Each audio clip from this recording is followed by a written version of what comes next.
ओम श्री गणेशाय नमः। ओम श्री परमात्मने नमः। अग्नि पुराण 229वां अध्याय। श्री राम के द्वारा उपदिष्ट राजनीति। अग्निदेव कहते हैं, वशिष्ठ, मैंने तुमसे पुष्कर की कही हुई नीति का वर्णन किया है। अब तुम लक्ष्मण के प्रति श्री रामचंद्र द्वारा कही गई विजयदायिनी नीति का निरूपण सुनो। यह धर्म आदि को बढ़ाने वाली है। श्री राम कहते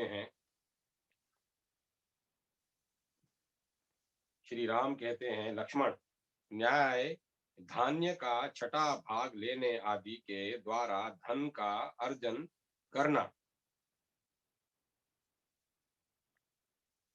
अर्जित किए हुए धन को व्यापार आदि द्वारा बढ़ाना, उसकी स्वजनों और परिजनों से रक्षा करना तथा उसका सत्पात्र में नियोजन करना, यज्ञादि में तथा प्रजा पालन में लगाना एवं गुणवान पुत्र को सौंपना, ये राजा के 4 प्रकार के व्यवहार बताए गए हैं। राजा नय और पराक्रम से संपन्न एवं भली भांति उद्योगशील होकर स्वमंडल एवं परमंडल की लक्ष्मी का चिंतन करे। नय का मूल है विनय, और विनय की प्राप्ति होती है शास्त्र के निश्चय से। इंद्रिय जय का ही नाम विनय है। जो उस विनय से युक्त होता है वही शास्त्रों को प्राप्त करता है। जो शास्त्र में निष्ठा रखता है उसी के हृदय में शास्त्र के अर्थ तत्व स्पष्टतया प्रकाशित होते हैं। ऐसा होने से स्वमंडल और परमंडल की श्री प्रसन्न निष्कटक रूप से प्राप्त होती है। उसके लिए लक्ष्मी अपना द्वार खोल देती है।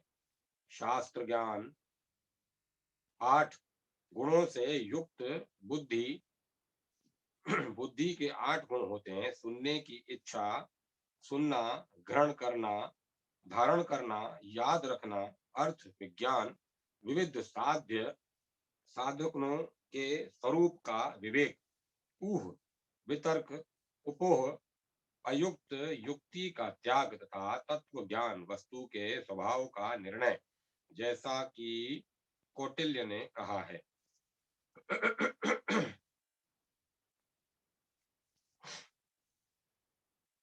शास्त्र ज्ञान 8 गुणों से युक्त बुद्धि, धृति, उद्वेग का अभाव, दक्षता, आलस्य का अभाव, प्रगुल्भता, सभा में बोलने या कार्य करने में भय अथवा संकोच न होना, धारणशीलता, जानी सुनी बात को भूलने न देना, उत्साह, शौर्यादि गुण। उत्साह के सूचक 4 गुण है: दक्षता, आलस्य का अभाव, शीघ्रकारिता, अमर्ष, अपमान को न सहना, अपमान को न सह सकना तथा शौर्य।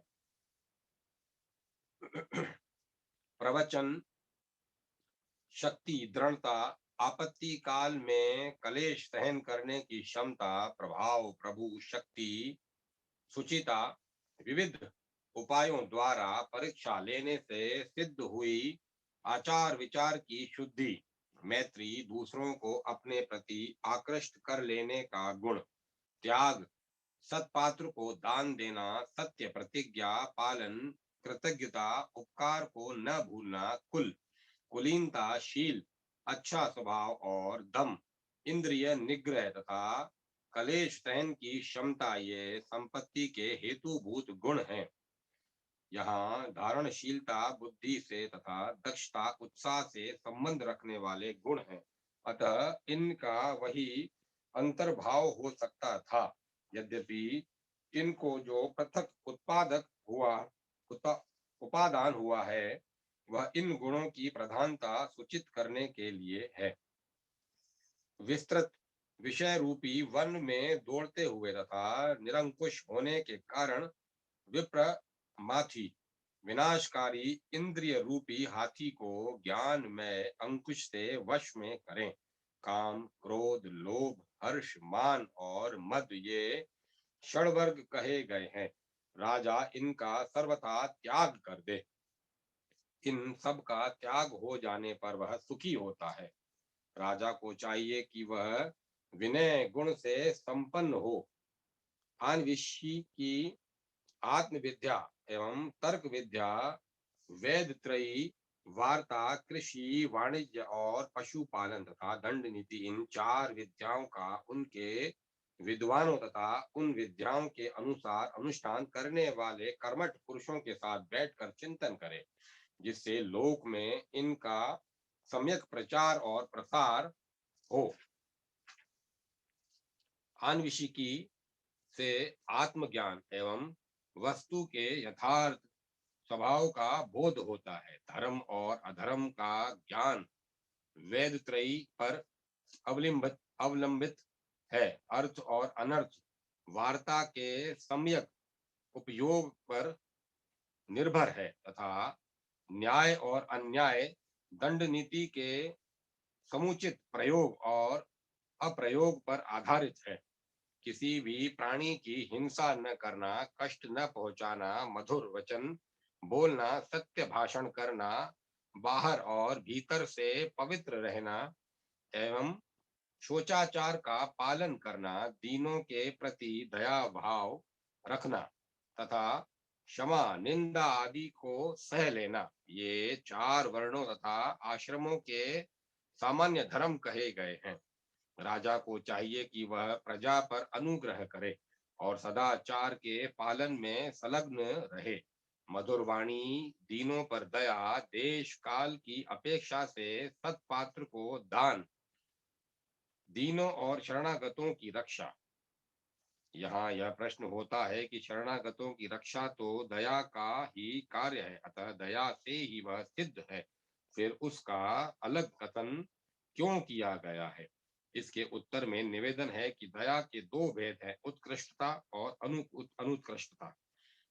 इनमें जो उत्कृष्टता दया है, उसके द्वारा दीनों का उद्धार होता है और अनुत्कृष्टता दया से उपगत या शरणागत की रक्षा की जाती है। यही सूचित करने के लिए उनका अलग प्रतिपादन किया गया है। तथा सत्पुरुषों का संग, ये सत्पुरुषों का आचार है। यह आचार प्रजा संग्रह का उपाय है, जो लोक में प्रशंसित होने के कारण श्रेष्ठ है तथा भविष्य में भी अभ्युदय रूप फल देने वाला होने के कारण हितकारक है।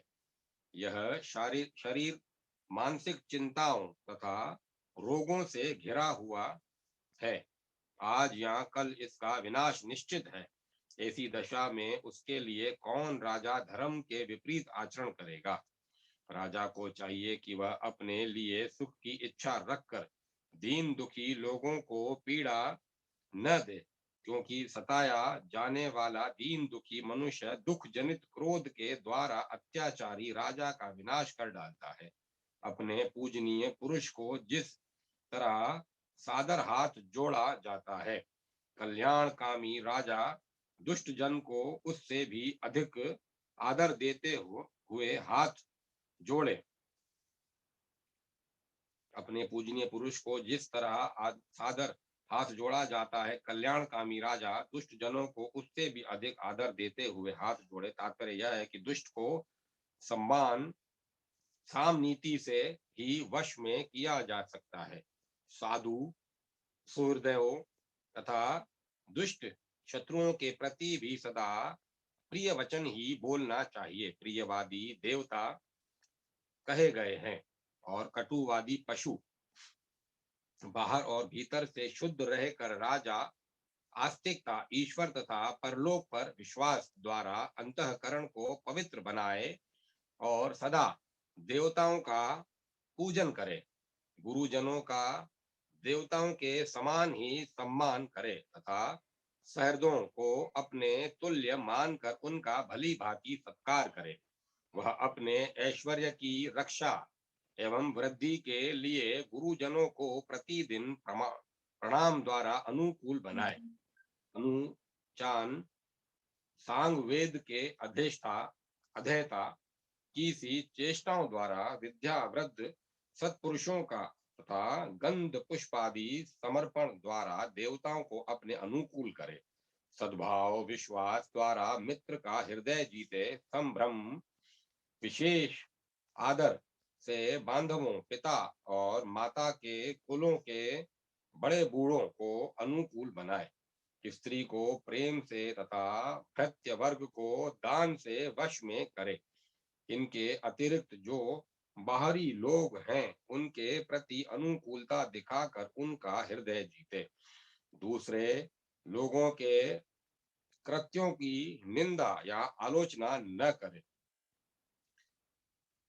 अपने वर्ण तथा आश्रम के अनुरूप धर्म का निरंतर पालन, दीनों के प्रति दया, सभी लोक व्यवहारों में सबके प्रति मीठे वचन बोलना, अपने अन्य मित्र का प्राण देकर भी उपकार करने के लिए उदत रहना, घर पर आए हुए मित्र या अन्य स्वजनों को भी हृदय से लगाना, उनके प्रति अत्यंत स्नेह और आदर प्रकट करना, आवश्यकता हो तो उनके लिए यथाशक्ति धन देना, दोनों लोगों के कटु व्यवहार एवं कठोर वचन को भी सहन करना, अपनी समृद्धि के अवसरों पर निर्विकार रहना, हर्ष या दर्प के वशीभूत न होना, दूसरों के अभ्युदय पर मन में ईर्ष्या या जलन न होना,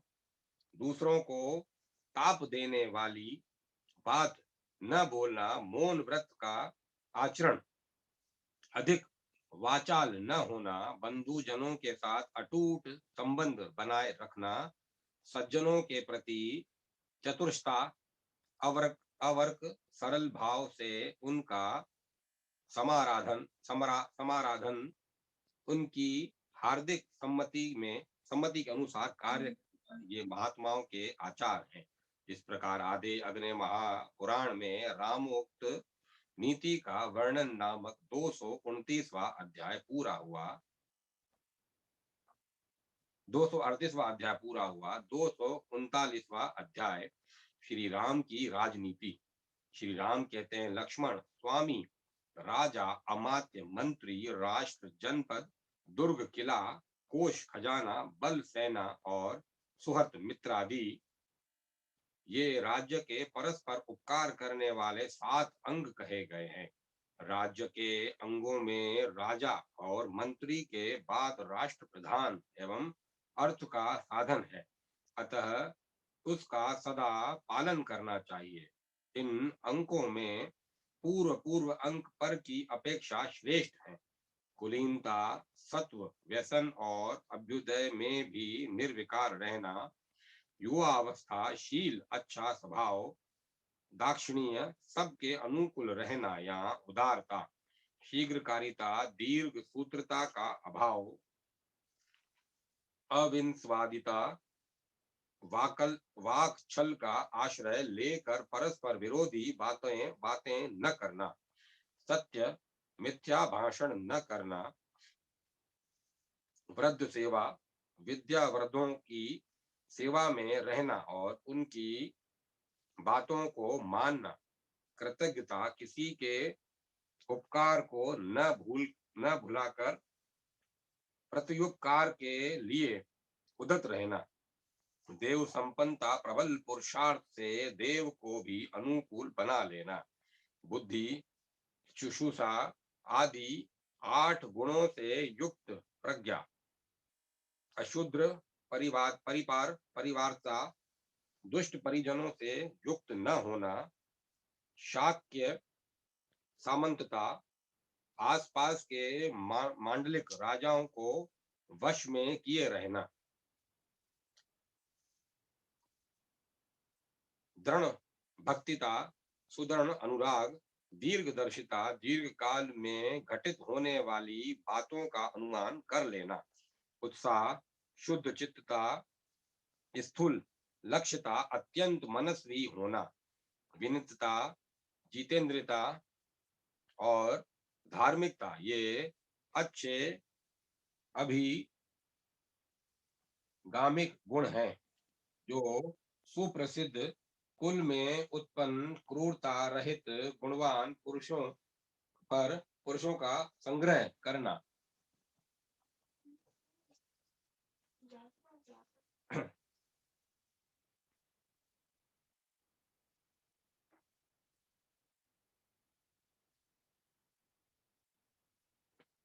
जो सुप्रसिद्ध कुल में उत्पन्न क्रूरता रहित गुणवान पुरुषों का संग्रह करने वाले तथा पवित्र शुद्ध हों, ऐसे लोगों को आत्म कल्याण की इच्छा रखने वाला राजा अपना परिवार बनाए।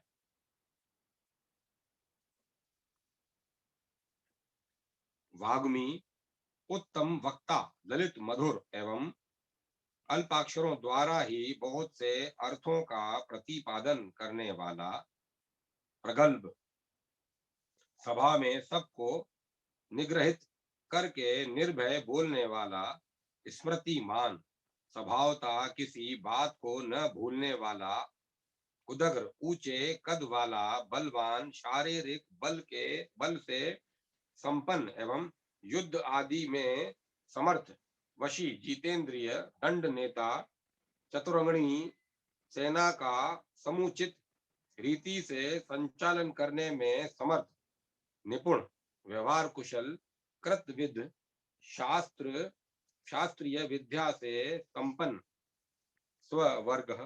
स्वग्रह, प्रमाद से अनुचित कर्म में प्रवृत्त होने पर वहां से सुखपूर्वक निवृत्त किए जाने योग्य, पराभियोग प्रसह, शत्रुओं द्वारा छेड़े हुए युद्ध आदि के कष्ट को दृढ़ता पूर्वक सहन करने में समर्थ, सहसा आत्मसमर्पण न करने वाला, सर्व दुष्ट प्रतिक्रिया, सब प्रकार के संकटों के निवारण के अमोघ उपाय को तत्काल जान लेने वाला, परिच्छिद्रांतरान्वेषी, गुप्तचर आदि के द्वारा शत्रुओं के छिद्रों के अन्वेषण में प्रयत्नशील, संधि विग्रह तत्वविद, अपनी तथा शत्रु की अवस्था के बलाबल भेद को जानकर संधि विग्रह आदि छहों गुणों के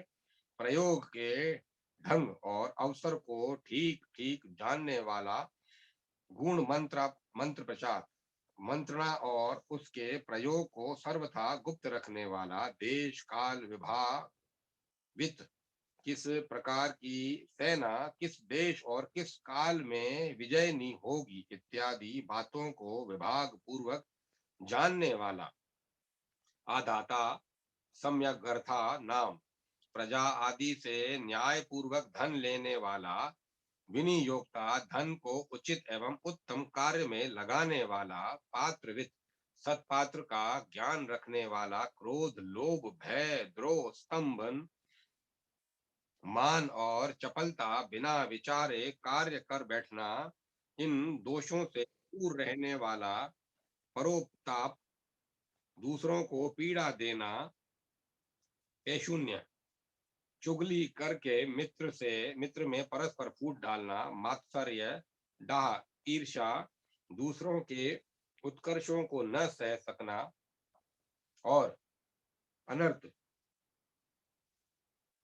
असत्य भाषण, इन दुर्गुणों को लांग जाने वाला, वृद्धजनों के उपदेश को मानकर चलने वाला, सलक्षण, मधुर भाषी, मधुर दर्शन, आकृति से सुंदर एवं सौम्य दिखाई देने वाला, गुणानुरागी, गुणवानों के गुणों पर रीझने वाला तथा मितभाषी, नपीतुली बात कहने वाला राजा श्रेष्ठ है।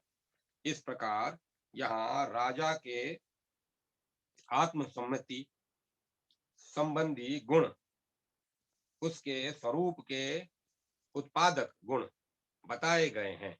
उत्तम कुल में उत्पन्न, बाहर भीतर से शुद्ध, शौर्य संपन्न, आनवनविच्छिकी आदि विद्याओं को जानने वाले, स्वामी भक्त, तथा दंड नीति का समुचित प्रयोग जानने वाले लोग राजा के सचिव अमात्य होने चाहिए।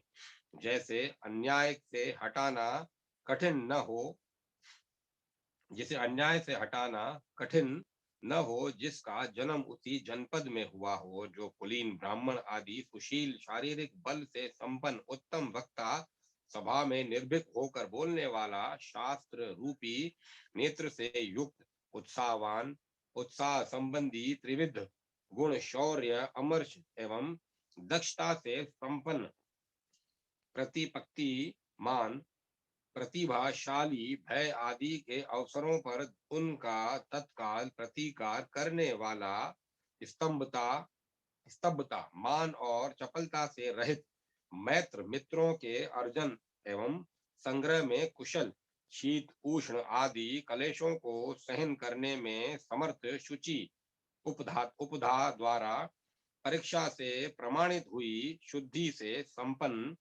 सत्य झूठ न बोलना, सत्व, व्यसन और अभ्युदय में भी निर्विकार रहना, धैर्य, स्थिरता, प्रभाव तथा आरोग्य आदि गुणों से संपन्न, कृत शिल्प संपूर्ण कलाओं के अभ्यास से संपन्न, दक्ष, शीघ्रता पूर्वक कार्य संपादन में कुशल, प्रज्ञावान, बुद्धिमान, धारणाविंत, अविस्मरणशील, दृढ़ भक्ति, स्वामी के प्रति अविचल अनुराग रखने वाला तथा किसी से वैर न रखने वाला, और दूसरों द्वारा किए गए विरोध को शांत कर देने वाला पुरुष राजा का बुद्धि सचिव एवं कर्म सचिव होना चाहिए। स्मृति, अनेक वर्षों की बीती बातों को भी न भूलना, अर्थ तत्परता, दुर्गादि की रक्षा एवं संधि आदि में सदैव तत्पर रहना, वितर्क, विचार, ज्ञान विषय, ज्ञान निश्चय, यह ऐसा ही है अन्यथा नहीं है, इस प्रकार का निश्चय, दृढ़ता तथा मंत्र गुप्ती, कार्य सिद्धि होने तक मंत्रणा को अत्यंत गुप्त रखना, ये मंत्री संपत के गुण कहे गए हैं। पुरोहित को तीनों वेदों ऋग्वेद, यजुर्वेद, सामवेद तथा दंड नीति के ज्ञान में भी कुशल होना चाहिए। वह सदा अथर्व वेदोक्त विधि से राजा के लिए शांति कर्म एवं पुष्टि कर्म का संपादन करे। बुद्धिमान राजा सतत विद्या के विद्वानों द्वारा उन अमात्यों के ज्ञान, शास्त्र तथा शिल्प कर्म, इन दो गुणों की परीक्षा करे। यह परोक्ष या आगम प्रमाण द्वारा परीक्षण है। कुलीनता, जन्म स्थान तथा अवग्र, उसे नियंत्रित रखने वाले बंधुजन, इन तीन बातों की जानकारी के आत्मीय जनों के द्वारा प्राप्त करे। यहाँ भी आगम या परोक्ष प्रमाण का ही आश्रय लिया गया है। परिक्रम, दुर्गादि निर्माण एवं में दक्षता, आलस्य न करना, विज्ञान बुद्धि से अपूर्व बात को जानकर बताना, और धार्युष्णता, कौन कार्य हुआ और कौन सा कर्म शेष रहा इत्यादि बातों को सदा स्मरण रखना, इन तीन गुणों की भी परीक्षा करे। प्रगल्भता, सभा आदि में निर्भीकता, प्रतिभा, प्रत्युत्पन्नता, वाग्मिता, प्रवचन कौशल तथा सत्यवादिता, इन चार गुणों को बातचीत के प्रसंगों में स्वयं अपने अनुभव से जाने। उत्साह, शौर्यादि, प्रभाव, कलेश सहन करने की क्षमता, धैर्य, स्वामी विषयक अनुराग और स्थिरता, इन गुणों की परीक्षा आपत्ति काल में करे। राजा के प्रति दृढ़ भक्ति, मैत्री तथा आचार विचार की शुद्धि, इन गुणों को व्यवहार से जाने। आसपास एवं पड़ोस के रोगों से बल, सत्व, संपत्ति और विपत्ति में भी निर्विकार रहने का स्वभाव, आरोग्यशील, स्तब्धता, मान और दर्प का अभाव तथा अचापल्य, चपलता का अभाव एवं गंभीरता, इन गुणों को जाने, वैर न करने का स्वभाव, भद्रता, भलमनसाहत तथा शुद्धता, नीचता को प्रत्यक्ष देखकर जाने, जिनके गुण और बर्ताव प्रत्यक्ष नहीं है, उनके कार्यों से सर्वत्र उनके गुणों का अनुमान करना चाहिए। जहाँ खेती की उपज अधिक हो, विभिन्न वस्तुओं की खाने हो, जहाँ विक्रय के योग्य तथा खनिज पदार्थ प्रचुर मात्रा में उपलब्ध होते हों, जो गौओं के लिए हितकारिणी घास आदि से युक्त हो, जहाँ पानी की बहुतायत हो, जो पवित्र जनपदों से घिरी हुई हो, जो सुरमय हो, जहाँ के जंगलों में हाथी रहते हों, जहाँ जल मार्ग, पुल आदि तथा स्थल मार्ग सड़कें हों, जहाँ की सिंचाई वर्षा पर निर्भर न हो, अर्थात जहाँ सिंचाई के लिए प्रचुर मात्रा में जल उपलब्ध हो, ऐसी भूमि ऐश्वर्य वृद्धि के लिए प्रशस्त मानी गई है। जो भूमि कंकरीली और पथरीली हो, जहाँ जंगल ही जंगल हो, जो सदा चोरों और लुटेरों के भय से आक्रांत हो, जो वृक्ष कुसर हो, जहाँ के जंगलों में कांटेदार वृक्ष हो तथा जो हिंसक जंतुओं से भरी हो, वह भूमि नहीं के बराबर है। जहाँ सुखपूर्वक आजीविका चल सके, जो पूर्वोक्त उत्तम भूमि के गुणों से संपन्न हो, जहाँ जल की अधिकता हो, जिसे किसी पर्वत का सहारा प्राप्त हो, जहाँ शूद्रों, कारीगरों और वैश्याओं की बस्ती अधिक हो, जहाँ के किसान विशेष उद्योगशील एवं बड़े बड़े कार्यों का आयोजन करने वाले हों, जो राजा के प्रति अनुरक्त, उनके शत्रुओं से द्वेष रखने वाला और पीड़ा तथा कर का भार सहन करने में समर्थ हो, पुष्ट पुष्ट एवं सुविस्तृत हो, जहाँ अनेक देशों के लोग आकर रहते हों, जो धार्मिक, पशु संपत्ति से भरा पूरा तथा धनी हो, और जहाँ के नायक, गांवों के मुखिया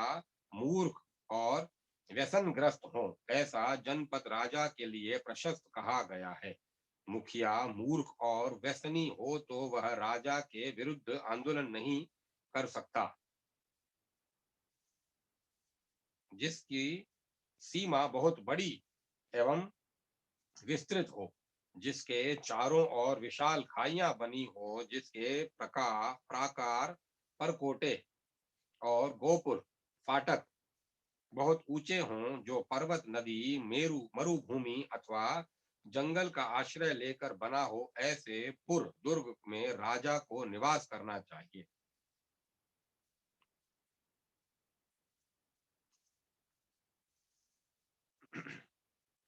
जहाँ जल, धान्य और धन प्रचुर मात्रा में विद्यमान हो,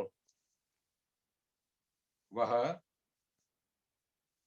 दुर्ग दीर्घ काल तक शत्रु के आक्रमण का सामना करने में समर्थ होता है।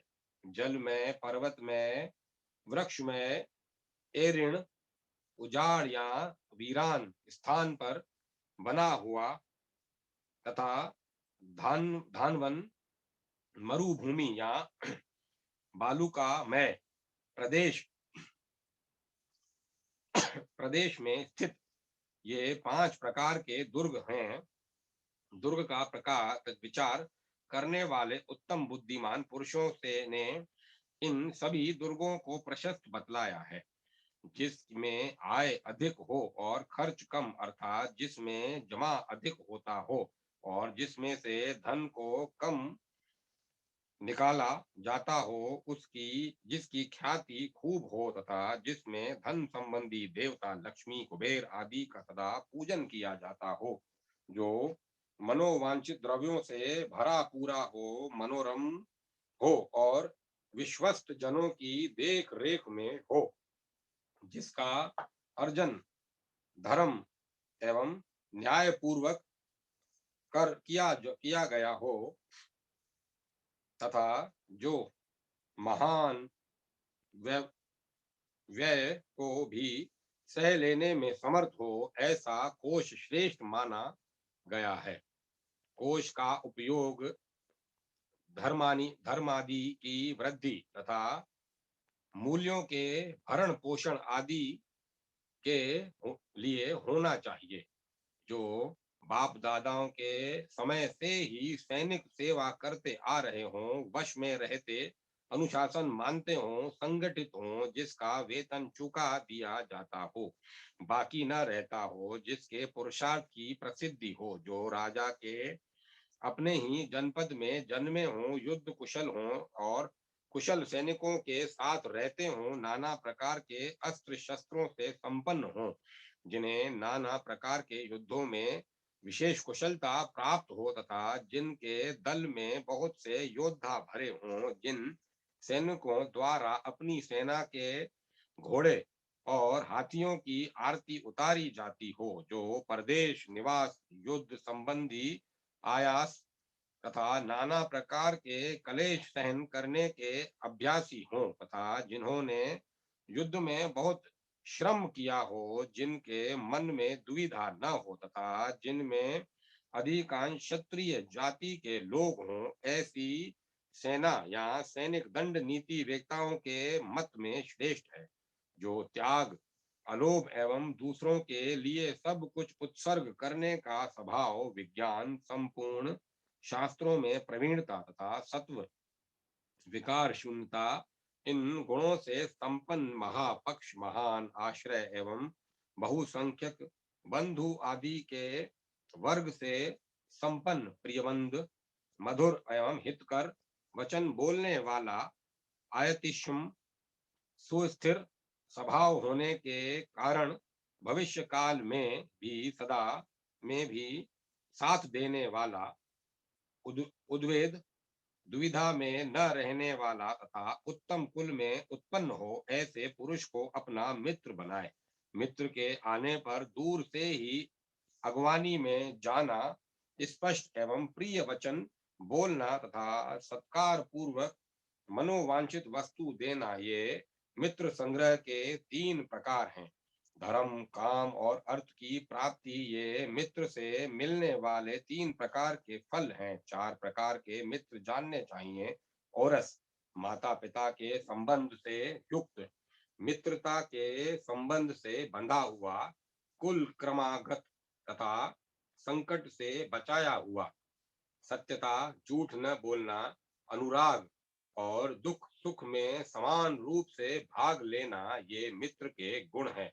अब मैं अनुजीवी राजसेवक जनों के बर्ताव का वर्णन करूंगा। सेवकों चित्त गुणों से संपन्न पुरुष राजा का सेवन करे, दक्षता, कौशल तथा शीघ्रता, शीघ्रकारिता, भद्रता, भल मनसाहत एवं यहाँ लोकप्रियता, दृढ़ता, सुस्थिर, स्नेह एवं कर्मों में दृढ़ता पूर्वक लगे रहना, क्षमा, निंदा आदि को सहन करना, कलेश सहिष्णुता, भूख प्यास आदि के कलेश को सहन करने की क्षमता, संतोषशील और उत्साह, ये गुण अनुजीवी को अलंकृत करते हैं। सेवक यथा समय न्याय पूर्वक राजा की सेवा करे, दूसरे के स्थान पर जाना क्रूरता, उद्दंडता या असभ्यता और ईर्ष्या, इन दोषों को वह त्याग दे। जो पद या अधिकार में अपने से बड़ा हो, उसका विरोध करके या उसकी बात काट कर राज्यसभा में न बोले।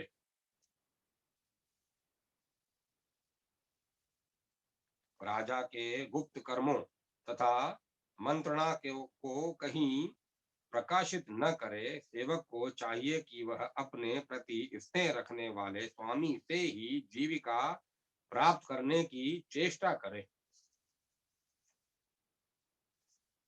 जो राजा विरक्त हो, सेवक से घृणा करता हो, उसे सेवक त्याग दे।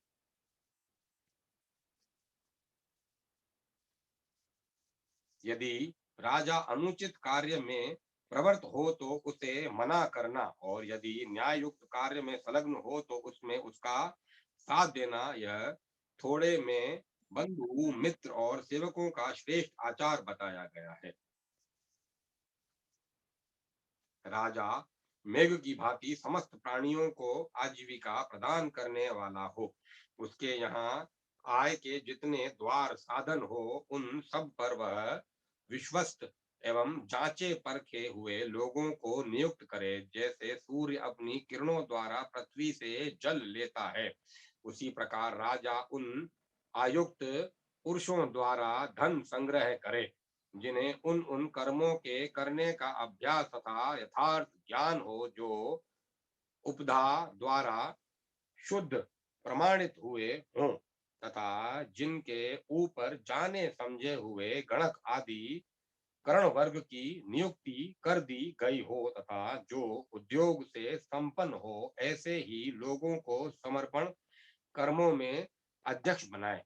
खेती व्यापारियों के उपयोग में आने वाले स्थल और जल के मार्ग, पर्वत आदि, दुर्ग, सेतु बंध, नहर एवं बांध आदि, कुंजर बंधन, हाथी आदि के पकड़ने के स्थान, सोने चांदी आदि की खाने, वन में उत्पन्न सार दारू आदि, साखू शीशम आदि की निकासी के स्थान, तथा शून्य स्थानों को बसाना, आय से आय के इन 8 द्वारों को अष्टवर्ग कहते हैं। अच्छे आचार व्यवहार वाला राजा इस अष्टवर्ग की निरंतर निरंतर रक्षा करे। आयु तक रक्षाधिकारी, राज कर्मचारी, चोर, शत्रु, राजा के प्रिय संबंधी तथा राजा के लोभ राजा के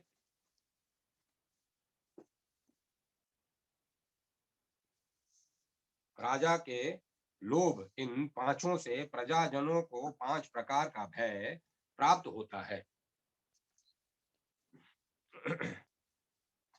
इस भय का निवारण करके राजा उचित समय पर प्रजा से कर ग्रहण करे। राज्य के 2 भेद हैं, ब्राह और अभ्यंतर।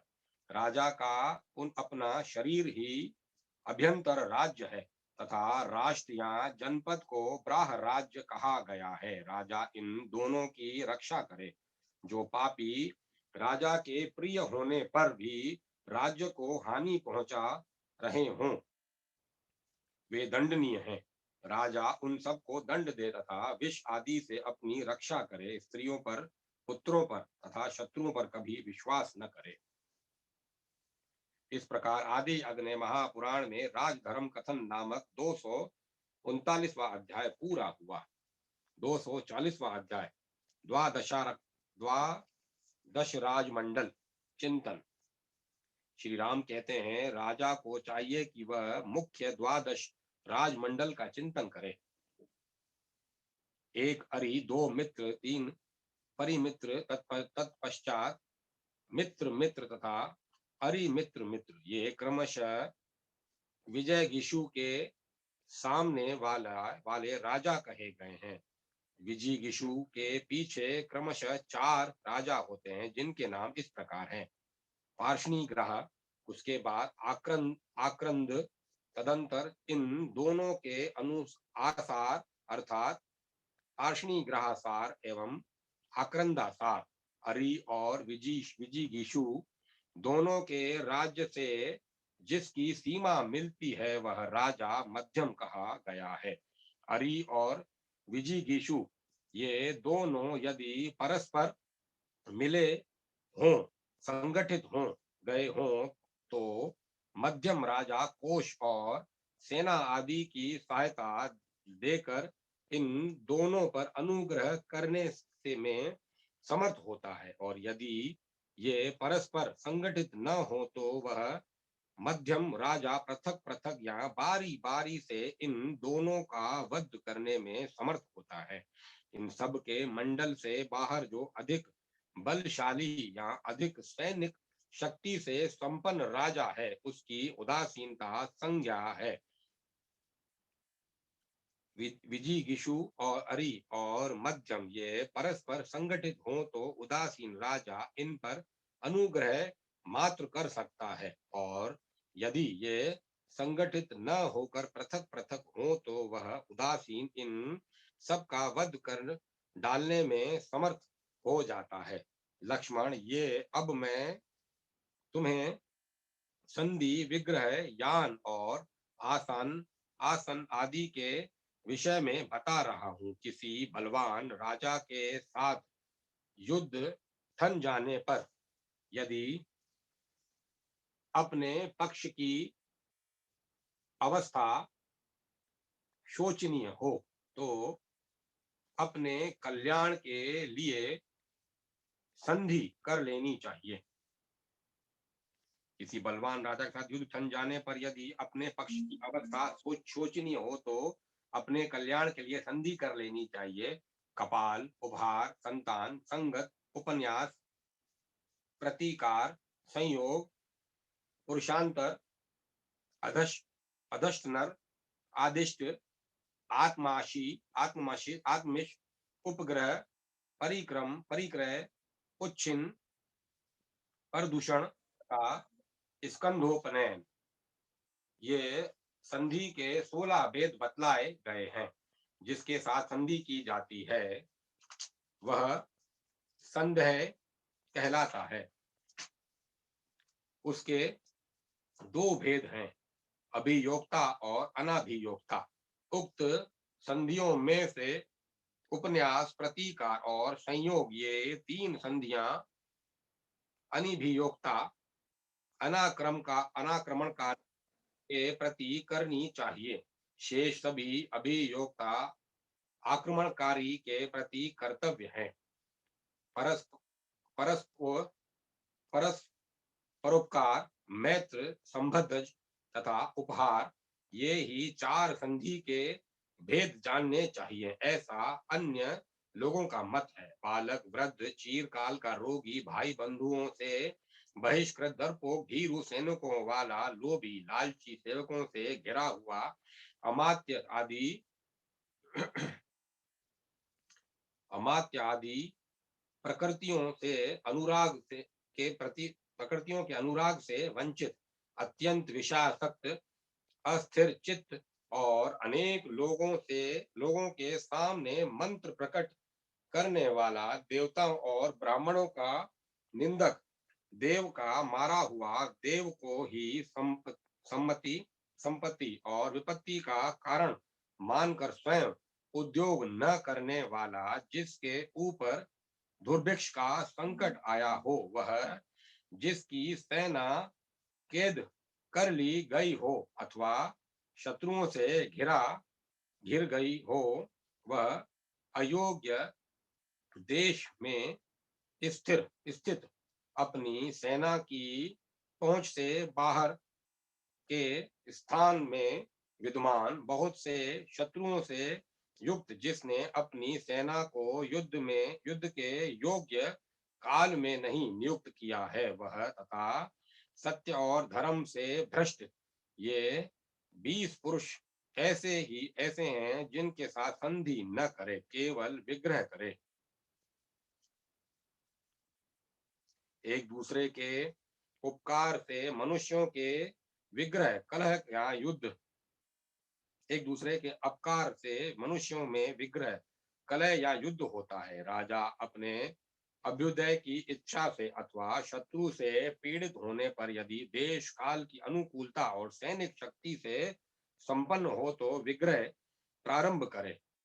सप्तांग, राज्य स्त्री, सीता आदि जैसी असाधारण देवी, जनपद के स्थान विशेष, राष्ट्र के एक भाग ज्ञानदाता, उपाध्याय आदि और सेना, इनमें से किसी का भी अपहरण विग्रह का कारण है।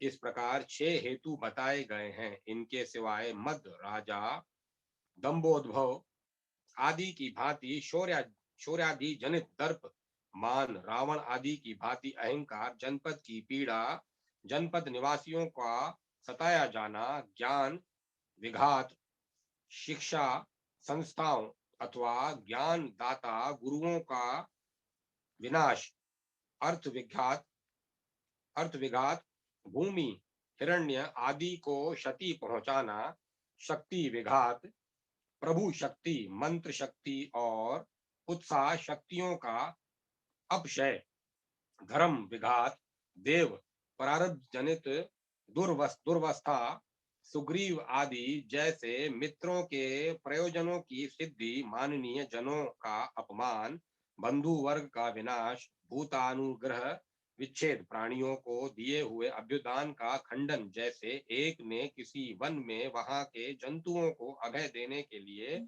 मृग्या की मनाही कर दी, किंतु दूसरा उस नियम को तोड़कर शिकार खेलने आ गया, यही भूतानुग्रह विच्छेद है। मंडल दूषण, द्वादश राजमंडलों में से किसी को विजिगीषु के विरुद्ध उभारना, एकार्था भी निवेश निश्चित्व, जो भूमि या स्त्री आदि अर्थ एक को अभिष्ट है, उसी को लेने के लिए दूसरे का भी दुराग्रह, ये 20 विग्रह के कारण है। सापत्न, रावण और विभीषण की भांति सौतेले भाइयों का वैमनस्य, वास्तुज, भूमि, स्वर्ण आदि के हरण से होने वाला अमर्ष, स्त्री के अपहरण से होने वाला रोष, कटु वचन जनित क्रोध तथा अपराध जनित प्रतिशोध की भावना, ये 5 प्रकार के वैर अन्य विद्वानों के ने बताए हैं।